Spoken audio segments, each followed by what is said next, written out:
في وقت كان فيه الكلام عن منتخب أول ومنتخب ثاني يشعل الجدل بين الجماهير، خرج أنيس حاج موسى برد واحد أنهى كل شيء. ولكن قبل عرض الفيديو، إذا أعجبك أداء المنتخب الوطني في دور المجموعات من كأس إفريقيا، اكتب في التعليقات 1 2 3 فيفا الجيري.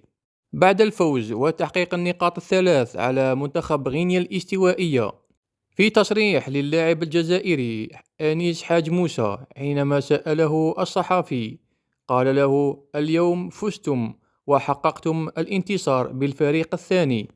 فجاء رد رجل المباراة واضحا وهادئا: الحمد لله، فزنا بالنقاط الثلاث. نحن 28 لاعبا موجودين لمساعدة المنتخب. لا يوجد فريق ثاني ولا يوجد فريق أول. كلنا عائلة واحدة، نقوم بالعمل معا وندعم بعضنا البعض وجاهزون لكل شيء. ولم يكن هذا الكلام مجرد تصريح عابر، بل رسالة داخلية لكل لاعب وخارجية لكل مشجع. رسالة تقول إن المنتخب لا يعيش على الأسماء ولا على الحسابات الضيقة، بل على روح المجموعة والعمل الجماعي.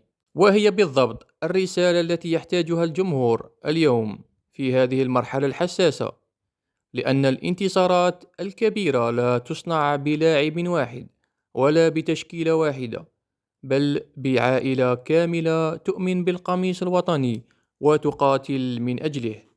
وعندما وجه له سؤال أخير بكلمة إلى الشعب الجزائري، لم يتردد لحظة وقال بثقة: أعدكم أننا سنقوم بواجبنا تجاهكم وسنقدم كل ما نملك داخل الملعب.